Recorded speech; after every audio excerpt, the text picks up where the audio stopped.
Now. On 105.9 FM and streaming worldwide on the WMAL app. O'Connor and Company. Well, good morning, everybody. It is O'Connor and Company. I am not Larry O'Connor. I'm Andrew Langer, sitting alongside my friend Julie Gunlock. It is 7:07 on News Talk 105.9 WMAL. We are making sense of the news. A good Tuesday to all of you. 5 more shopping days until Christmas Day. You're on notice here. Great show coming up at a jam-packed hour, 7 a.m. hour. We got John Gonzalez in a couple of minutes to talk about the major metro shutdown of Red Line. We've got Andrew Clyde joining us later on to talk about this reconciliation monument and the halting therein. The next hour, we're going to be joined by Chris Palumbi, a former Capitol Police officer, who's going to talk about the Senate staffer sex scandal. And we got Scott Powell also in the 8 a.m. hour to also talk about, he's from Defend Arlington, to talk about this temporary temporary injunction preventing the continued removal of this reconciliation monument. Joining us right now, however, is Mark Paoletta. We got to talk about this. And Mark, so he's the senior fellow at the Center for Renewing America. He's the co-editor of the book Created Equal. Clarence Thomas, in his own words, he worked on Justice Thomas's confirmation, and that confirmation, Mark, has never sat right with the left. They've always been angry about Justice Thomas getting confirmed. They really kicked it into high gear over the last couple of years of trying to get him off the high court.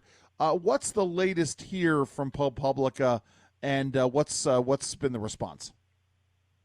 Hey, Andrew and Julie, thanks for having me on. A great question. I'm glad, Andrew, that you brought up the 1991, right, more than 30 years ago, confirmation, because that still sticks in their craw. And it exposes, Justice Thomas, more than anybody, exposes the left's racism, right? Just like we're seeing actually with Hamas's attack on Israel and the Jews.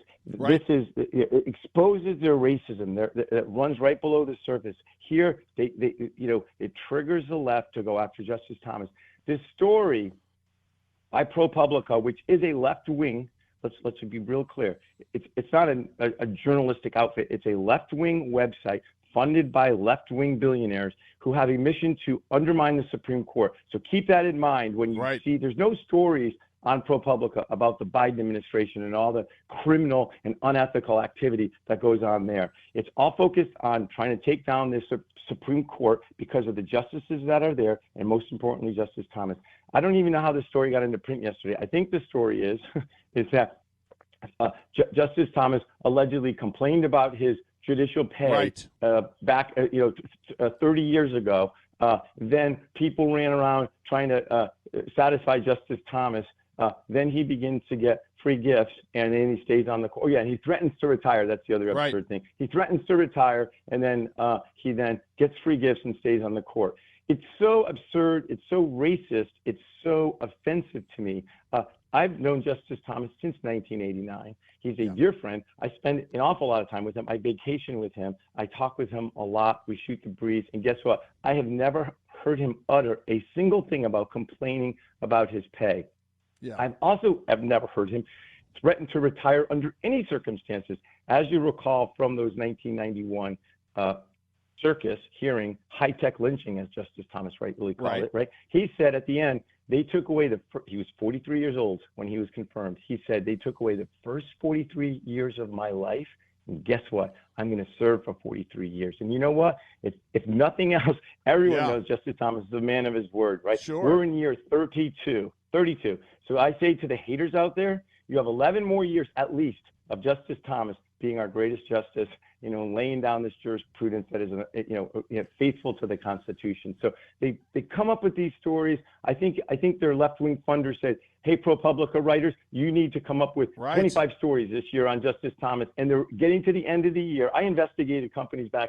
I was at Congressional Oversight Council, looked at some of these bogus transactions that companies were doing, like Quest and Global Crossing. I remember, and at the end of the fiscal year, they would be doing these crazy deals just to hit their numbers, right? That's what this seemed like. It's a crazy story. It's a pathetic story, but it's just to get their numbers out so they can go back to their funders, right? Their masters, and say, this is what we've just done to get Justice Thomas. And it's such a disgusting story. He's the most giving person. That's what when I talk with Justice Thomas, and what I see from him is him trying to help other people, thinking about other people. And that's the sort of the crime here, is the narrative that they're trying to paint of him, that is, just so off base. Sure. No, Julie, your mic's not on. I'm so sorry, Mark. Yeah. I'm here. I've been talking to myself. Mark. Oh, I'm sorry. Hey, Julie. Sorry to keep going on. Hey, that's okay. It was probably the Democrats muting my mic. Anyway, they also tried to shut up Clarence Thomas's wife, Ginny Thomas. Yeah. She has been attacked relentlessly. Tell us about that angle, because they really do. They are trying to get at him in whatever way possible. The sort of leave the family alone, the Hunter Biden stuff. He's just a kid. That doesn't apply apparently to Ginny Thomas. Tell us about that angle. Yeah, it's the craziest thing. I've written on this a number of times. I think I'm going to do another one because it's kind of this evergreen crazy story. This is Clarence Thomas needs to recuse from cases because of his wife's views. It's so absurd, Julie. I'm glad you pointed this out. Ginny Thomas is a longtime conservative activist. She's been in the public square on issues. She doesn't do legal things, right? And if they were liberals, they would be applauded as this wonderful, couple. And now they're trying to say, oh, she's commented on the 2020 election, therefore Clarence Thomas has to recuse himself. That's absolutely wrong. And there's a great case that can't be any better than a left-wing judge named Judge Reinhardt in 2011, who had a case come before him. It was California had passed a same-sex ban, marriage ban on their state constitution, and there was a constitutional challenge to it.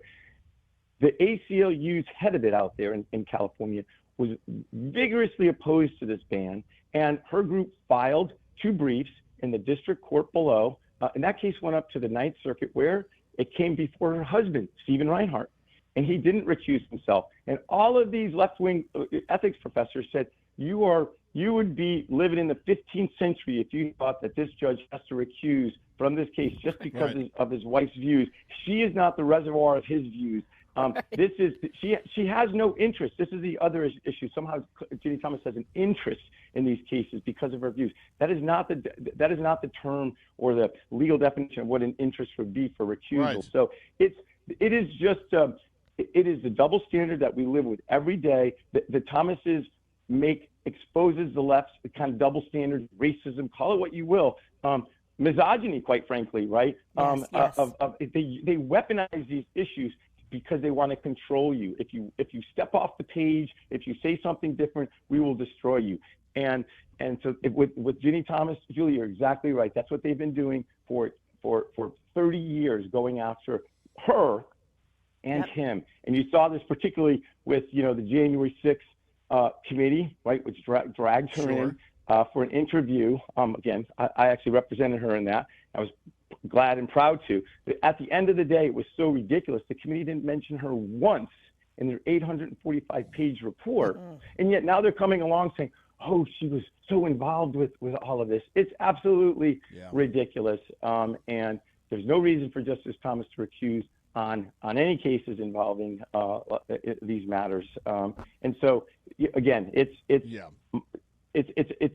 sort of like hyenas that have decided we want to go feast on the Thomases, where they're all running around trying to come up with their own angle or their own attack. And thank God the Thomases are so strong. Yes, I mean, I'm 100.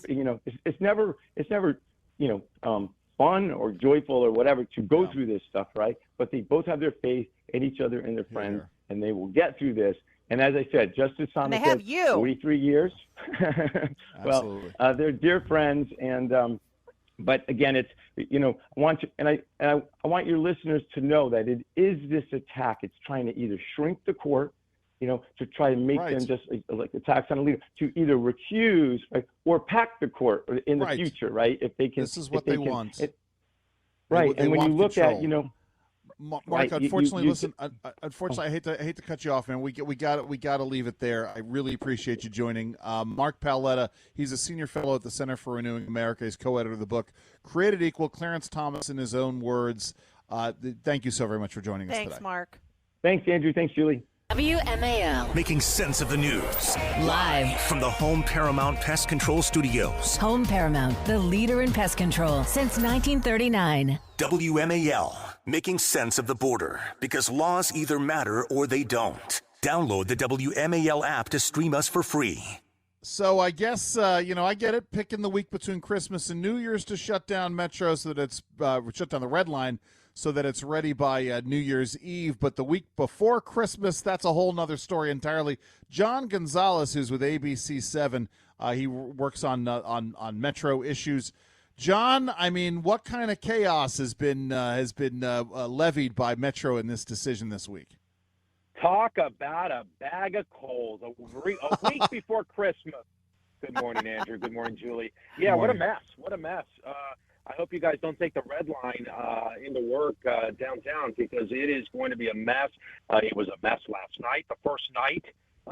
Madonna was in concert. I mean, that's another story. That concert didn't end until 1 in the morning. But I heard from a lot of folks who were upset. They couldn't take Metro in. Yeah, quite a mess. But, Randy Clark, the GM of Metro, says there's never a good time to shut down a line in downtown D.C. But he says that they strategically picked this 2-week period because ridership is 40% lower during the month of December. So, but, you talk to the businesses and retailers here in Chinatown and you got the holiday market. They're upset. Yeah. They're thinking that this is really going to affect their bottom line this holiday season. Yeah, Madonna yesterday and today. Had no idea, by the way, had a great failure there in not getting Madonna on the show. I expect more. Caps and Islanders, Caps versus Lightning. I mean, we've got 3 basketball games, and yet another hockey game coming up here. I mean, this is crazy. So how do folks, if you rely on Metro, how are folks getting around? They've got shuttle buses going. How is this all working, John?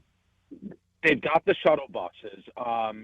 Essentially, if you're scoring at home, no red line service between DuPont and Gallery Place from now until December 30th, which means Farragut North will be closed. No red line service available at Metro Center. And then next weekend, there's a little bit of a twist. You've got from the 22nd to the 24th, Metro will extend the closure between DuPont and Union Station, but that's just next weekend.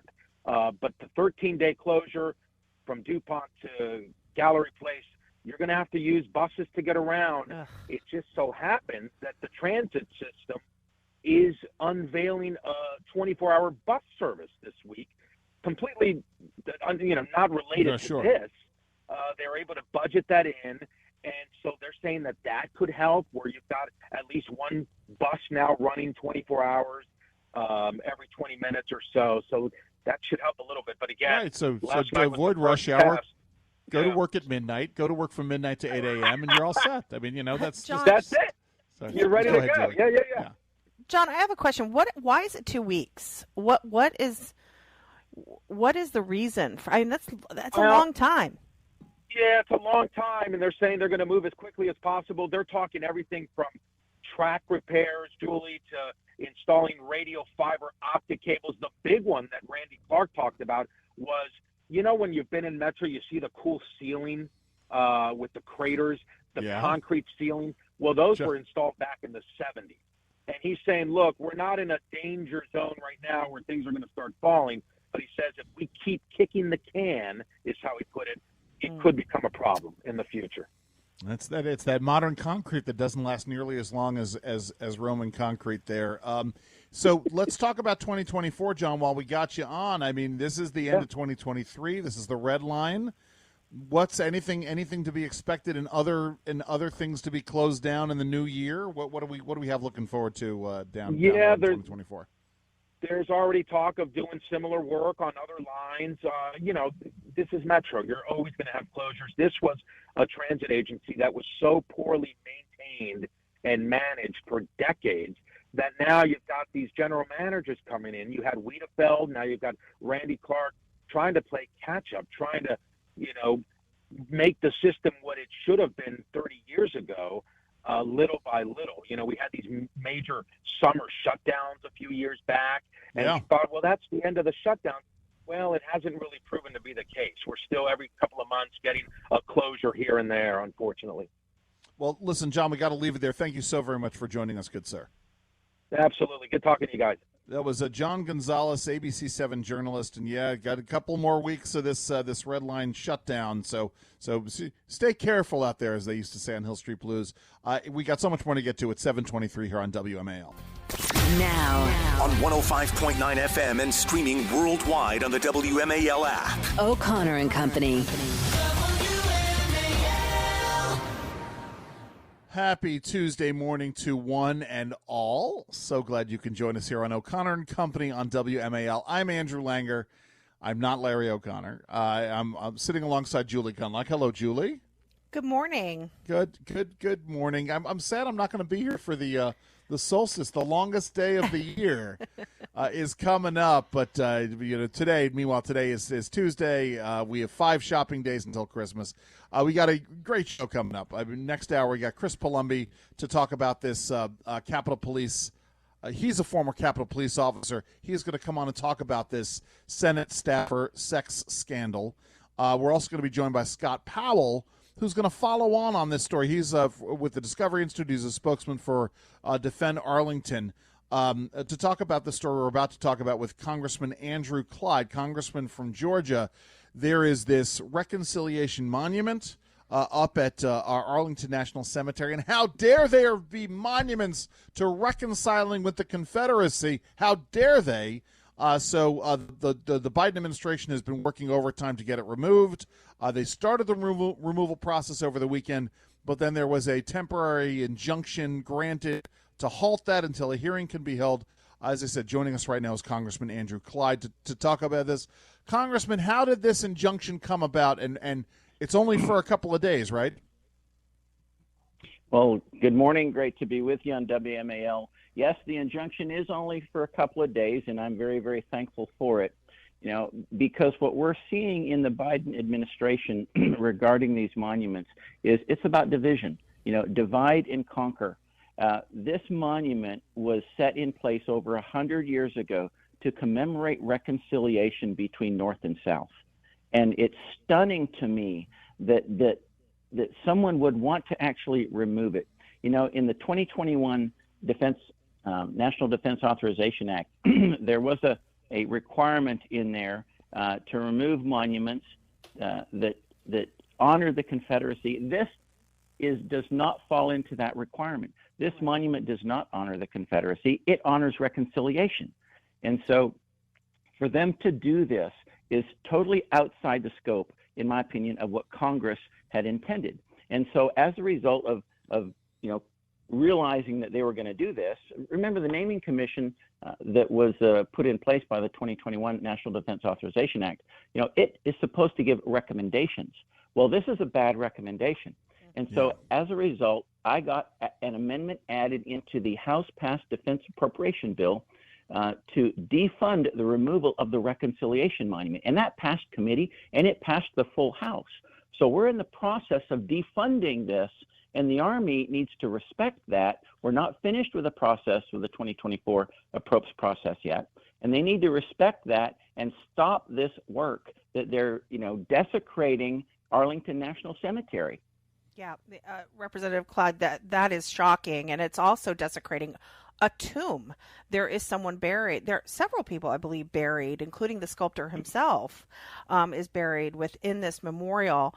But I also want you to talk a little bit about this commission. This commission occurred right after the death of George Floyd, and tell me a little bit about how, what it went very woke, obviously. But what was this commission? Who made it up?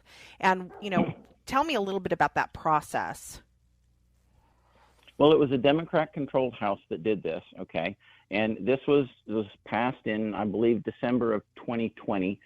It was actually, the bill itself was vetoed by President Trump, all right? But the House and the Senate overrode the veto. It was the uniparty that got together and did this.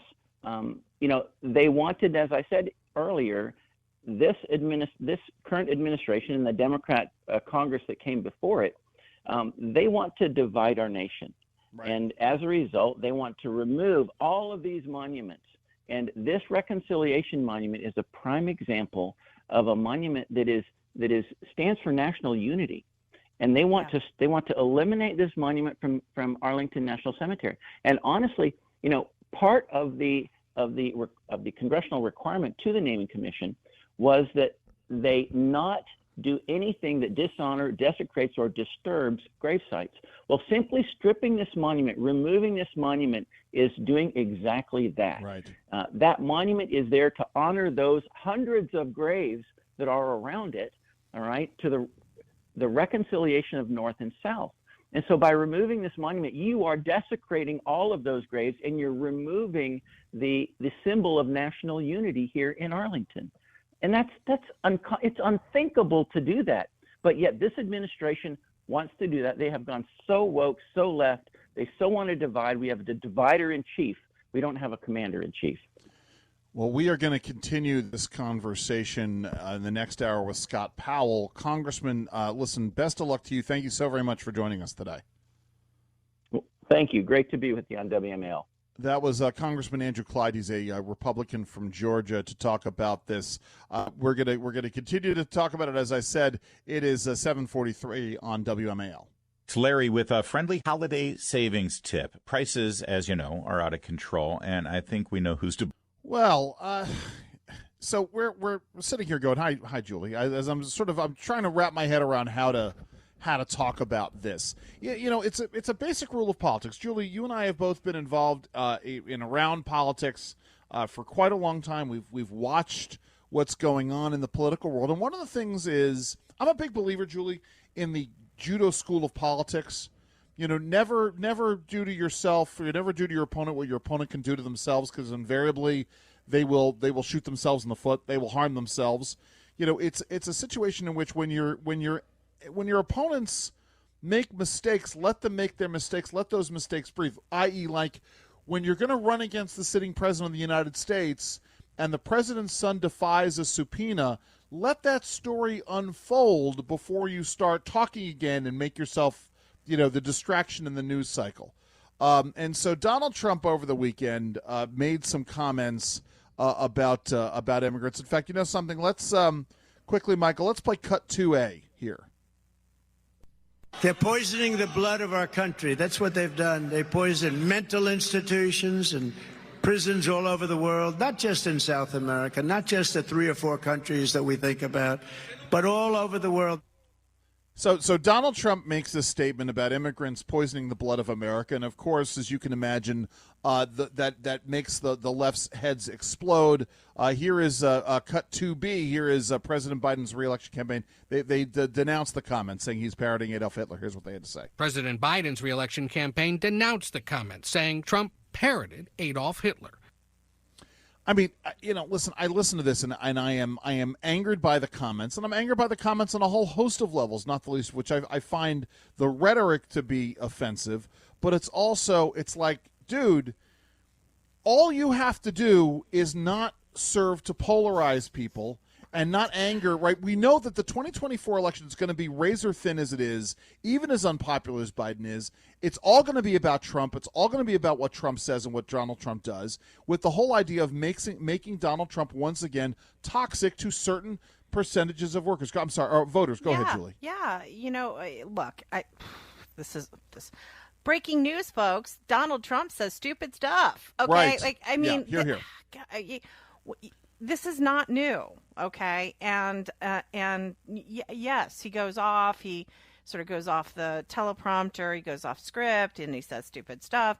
But it's sort of, it was amazing this weekend watching the news programs where, everybody couldn't shut up about Donald Trump. This actually, I think, was last weekend where, oh my gosh, he's going to be dictator for a day. I mean, if you thought that was serious, right, and if you couldn't see that he was laughing when he said it, but that was it, right? They just covered that. And again, this weekend, they cover this, and they don't cover the fact that Biden's son defied a congressional subpoena, that Biden's daughter apparently owes, tons of money in back taxes. They don't talk about the continued corruption and the actual evidence that Joe Biden was involved. No. They don't. I mean, they don't talk about the border, which is an absolute disaster. I mean, they're going to concentrate on Trump's stupid comment here and not the millions that are coming over our border. And it's terrifying in Arizona right now. No, they don't vote. Why don't you go down? Why don't you stop talking about Trump's stupid comments and go down to Arizona and talk to some residents down there? How about this? How about, listen, if Donald Trump wants to talk about border stuff, he should go to the border and tour the border and talk about those things down there. The other part of this, right, is the Democrats were handed a major scandal on Friday where a Senate staffer caught having gay sex in the Senate Judiciary Committee hearing room. Let these stories develop. Let them have to talk about that. Don't give them excuses. No, that's the whole point, that the media is not going to do this because they want to constantly pile on to Trump. So they're not going to follow those issues. And you're absolutely right, Andrew. Maybe Trump should, actually talk about issues and not fly off the handle. I say this, and I know he's not going to. What I really want is for maybe Donald Trump, just maybe don't speak. Show up and don't speak at things. And how about, because he could come, listen, Donald Trump can come out and say, no matter what I say, it's going to get misconstrued, so I'm just not going to say anything at all, and I encourage you to vote for me. And he would be even more popular. I mean, that's like the Dark Lord, the Dark Jedi Knight sort of weird force magic that he might have there in order to do this. It's just, don't give them further excuses. Don't give them the reason to turn what you're saying against. Look, they've been calling Donald Trump Hitler, since Donald Trump announced that he's going to run. But it doesn't help when Donald Trump actually parrots Hitler, intentionally or unintentionally, or maybe he doesn't know. But this doesn't help. And again, it does make people go, I'm just so tired of this, right? I get tired of this. And if we have, it does make people go, look, if a candidate doesn't have the smarts to avoid comments like that, right? This is the guy who's going to win the nomination. So in a walk.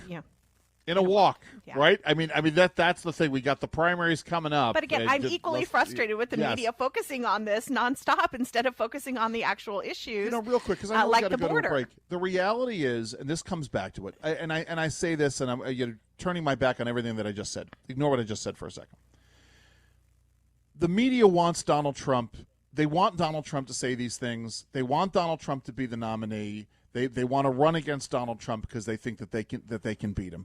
And so it's a situation in which regardless of who is the Republican nominee, they're going to get tied to Donald Trump. And this is where we are. Listen, we've got so much more to get to. It's 7:53 here on O'Connor and Company WMAL.